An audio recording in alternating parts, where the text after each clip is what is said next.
Hello बच्चों, welcome to my channel. आइए start करते हैं। आज का हमारा टॉपिक है क्लास 10th के मैथ से linear equation in two variable से वर्ड प्रॉब्लम का एक न्यूमेरिकल है जो किस पे बेस्ड है, फ्रैक्शन पे बेस्ड है। ठीक है, तो आइए इसको सॉल्व करते हैं। पहले देखते हैं क्वेश्चन क्या कह रहा है।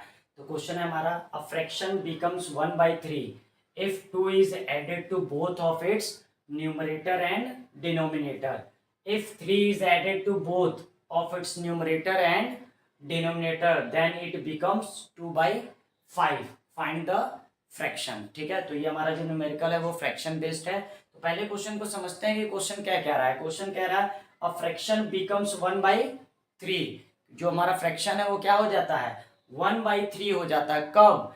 If 2 is added to both of its numerator and denominator, जब हम क्या करते हैं इसके न्यूमरेटर और डिनोमिनेटर दोनों में 2 ऐड कर देते हैं तो हमारा फ्रैक्शन जो है वो क्या हो जाता है, 1/3 हो जाता है। और आगे क्या लिखा है, if 3 is added to both of its numerator and denominator, मतलब हम क्या करते हैं अगर इसके न्यूमरेटर और डिनोमिनेटर दोनों में क्या कर देते हैं, 3 ऐड कर देते हैं तो हमारा फ्रैक्शन जो होता है वो क्या हो जाता है, 2/5 हो जाता है। तो हमें क्या करना है, फ्रैक्शन फाइंड करना है। ठीक है, तो सिंपल सी बात है, हमारा जो रिलेशन क्वेश्चन में बता रहा है वो हमें ऐड या सब्ट्रैक्ट करना है, मतलब जो भी ऐड करना है वो किस में करना है, न्यूमरेटर और डिनोमिनेटर में।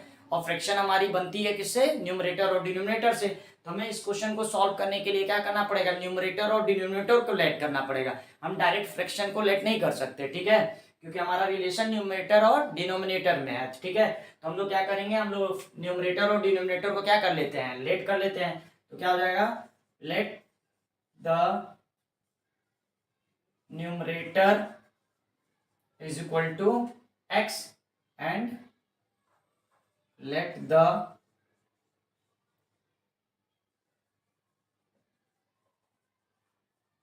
denominator is equal to y। ठीक है, हमारा क्या हो गया, न्यूमरेटर x और डिनोमिनेटर क्या हो गया, y। ठीक है, तो इसके अकॉर्डिंग हमारा फ्रैक्शन क्या हो जाएगा, फ्रैक्शन इज इक्वल टू क्या बन जाएगा, न्यूमरेटर अपॉन डिनोमिनेटर फ्रैक्शन होता है तो हमारा क्या हो जाएगा, x/y। हमारा क्या हो गया, इसके अकॉर्डिंग फ्रैक्शन हो गई। अब हम लोग क्या करते हैं, क्वेश्चन के अकॉर्डिंग बात करते हैं। अकॉर्डिंग टू क्वेश्चन देखते हैं क्या कह रहा है। फ्रैक्शन क्या हो जाता है, 1/3 हो जाता है। कब? जब हम इसके न्यूमरेटर और डिनोमिनेटर दोनों में 2 ऐड कर देते हैं। तो आइए करते हैं, तो क्या करना है हमें, न्यूमरेटर और डिनोमिनेटर दोनों में 2 ऐड करने हैं। तो ये हो जाएगा हमारा अकॉर्डिंग टू क्वेश्चन क्या हो जाएगा, x हमारा क्या है, न्यूमरेटर, इसमें भी 2 ऐड करेंगे। ठीक, अपॉन हमारा न्यूमरेटर क्या है, डिनोमिनेटर क्या है, y। तो y+2 दोनों में ही बोला, if 2 is added to both, दोनों में ही हमें क्या करना है, 2 ऐड करना है।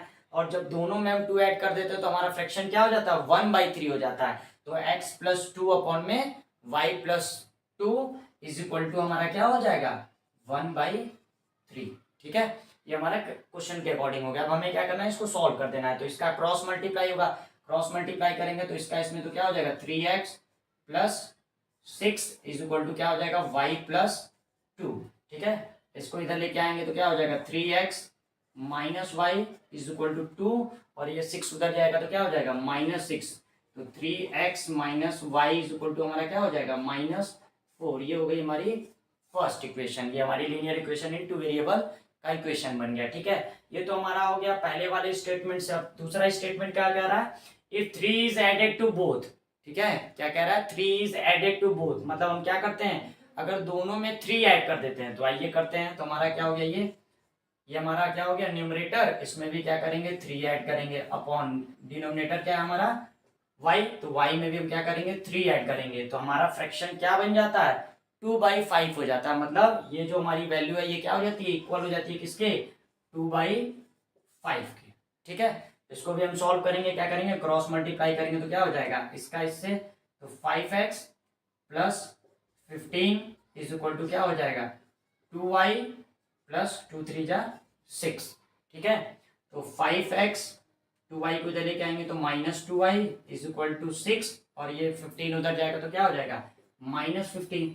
तो हमारा क्या बन जाएगा, 5x -2y is equal to, और यहाँ से क्या होगा, 15 बड़ा है तो इसका साइन आएगा माइनस, और 15 में से अगर हम क्या करते हैं, 6 को सब्ट्रैक्ट करते हैं तो हमारा क्या आ जाएगा, 9। ठीक है, तो ये हमारी हो गई क्या, इक्वेशन 2। अब हमें सिंपली क्या करना है, दोनों इक्वेशंस को सॉल्व कर देना है। ठीक है, तो सॉल्व करते हैं। तो हमारा फर्स्ट इक्वेशन क्या है, 3x minus Y is equal to -4, और सेकेंड इक्वेशन क्या है, 5x minus 2y is equal to -9। ठीक, अब हमको क्या करना है, इसको सॉल्व करना है। तो इसको हम सॉल्व करने के लिए हमें पता है हमारे पास 3 मेथड है, सब्स्टिट्यूशन, एलिमिनेशन और क्रॉस मल्टीप्लिकेशन। तो हम क्या करते हैं, इन्हीं में से किसी एक मेथड से इसको सॉल्व करते हैं। तो हम लोग इसको एलिमिनेशन मेथड से सॉल्व करते हैं। तो एलिमिनेशन मेथड से सॉल्व करने का मतलब क्या होता है, इनमें से हमें किसी एक को क्या करना पड़ेगा, एलिमिनेट करना पड़ेगा। और एलिमिनेट करने के लिए क्या जरूरी होता है, वैल्यू जो हो क्या हो, सेम हो, और साइन क्या होने चाहिए, अपोजिट। तो यहाँ पे क्या है, यहाँ पे y है, यहाँ पे क्या है, 2y है। तो अगर हमको y को एलिमिनेट करना होगा तो यहाँ पे हमें क्या करना पड़ेगा, दोनों की वैल्यू सेम करनी पड़ेगी। इसके लिए हमें ऊपर 2 का मल्टीप्लाई करना पड़ेगा, और नीचे क्या होगा हमारा 1 का। 2 का y में करेंगे तो -2 हो जाएगा, दोनों नीचे भी पहले ही -2y है, तो हमारे क्या हो जाएगा, मैग्नीट्यूड सेम हो जाएगा। ठीक है, तो मल्टीप्लाई करते हैं तो क्या हो जाएगा, मल्टीप्लाई करेंगे तो पूरे इक्वेशन में करेंगे तो क्या हो जाएगा हमारा 3 2 जा 6x minus 2y is equal to क्या हो जाएगा -8। नीचे मल्टीप्लाई करेंगे 1 का तो एज इट इज वैसे ही उतर जाएगा, तो क्या हो जाएगा 1 का 5x में तो 5x माइनस 2y में तो 2y इज इक्वल टू -9। ये हमारा क्या हो गया, वैल्यू मैग्नीट्यूड दोनों का सेम हो गया। अब हमें क्या करना है, डायरेक्शन अपोजिट करना है। तो अपोजिट करने के लिए हमें क्या करना है, नीचे वाले का साइन चेंज करना होगा। इसके लिए हमें क्या करना पड़ेगा, सब्ट्रैक्शन करना पड़ेगा। मतलब इनको हम सब्ट्रैक्ट करेंगे तो नीचे वाले का साइन चेंज हो जाएगा। तो आइए सब्ट्रैक्ट करेंगे तो नीचे वाले का साइन, ये प्लस से माइनस, ये माइनस से प्लस, और ये भी माइनस से प्लस। ठीक, तो ये हमारा क्या हो जाएगा, ये कैंसिल हो गया।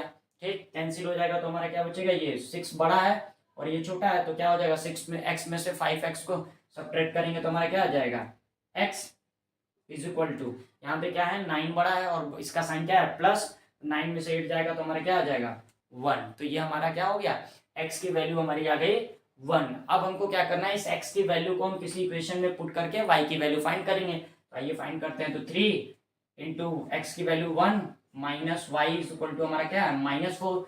तो यहाँ से हमारा क्या आ जाएगा 3 minus Y is equal to -4, minus Y is equal to क्या आ जाएगा -4, और ये भी उधर जाएगा तो क्या हो जाएगा -3। ये 3 इधर क्या है पॉजिटिव, उधर जाएगा तो क्या हो जाएगा निगेटिव, तो क्या हो जाएगा -3। तो minus Y is equal to हमारा क्या आ गया -7। तो माइनस से माइनस कैंसिल, तो y इज इक्वल टू हमारा क्या आ गया 7। ठीक, तो हमारे पास x की भी वैल्यू आ गई और y की भी वैल्यू आ गई, लेकिन हमें क्या चाहिए, हमें तो फ्रैक्शन फाइंड करना है। और फ्रैक्शन क्या है हमारा, न्यूमरेटर अपॉन में डिनोमिनेटर। तो हमारा फ्रैक्शन क्या हो जाएगा, fraction is equal to x by y है और x की वैल्यू क्या है 1, तो ये हमारा क्या हो जाएगा 1 अपॉन में y की वैल्यू क्या है 7, तो ये हो जाएगा हमारा 7। तो हमारा जो फ्रैक्शन हो जाएगा वो क्या हो जाएगा 1/7। ठीक है, तो यही इसका क्या हो गया, सॉल्यूशन हो गया। मतलब जो हमें फ्रैक्शन चाहिए था वो हमारी क्या होगी 1/7 होगी। हम इसको चेक भी कर सकते हैं कि हमारा न्यूमरेटर या डिनोमिनेटर जो भी आया वो सही है या गलत। तो हम क्या करेंगे, किसी भी इक्वेशन में हम x और y दोनों को पुट करके चेक कर सकते हैं। यहाँ पे देखिए x की वैल्यू हमारी क्या है 1, अगर यहाँ हम 1 पुट करेंगे तो क्या हो जाएगा 1 + 2 3 अपॉन में y की वैल्यू क्या है 7, तो 7 + 2 कितना हो जाएगा 9। तो यहाँ 3 और यहाँ 9, तो 3 से 9 को डिवाइड करेंगे तो क्या है 3 1 जा 3, 3 3 जा 9, तो ये क्या आ रहा है 1/3 है। मतलब LHS इज इक्वल टू हमारा क्या हो गया RHS। ठीक है, तो इस तरीके से हम क्या कर सकते हैं, अपने आंसर को चेक भी कर सकते हैं। ठीक है, तो इस तरीके से हम क्या कर सकते हैं, किसी भी फ्रैक्शन बेस्ड क्वेश्चन को सॉल्व कर सकते हैं। ठीक है, तो नेक्स्ट वीडियो में हम क्या करेंगे, और भी क्वेश्चन को सॉल्व करेंगे। ठीक है, आप इसको प्रैक्टिस कर लीजिएगा। Thank you.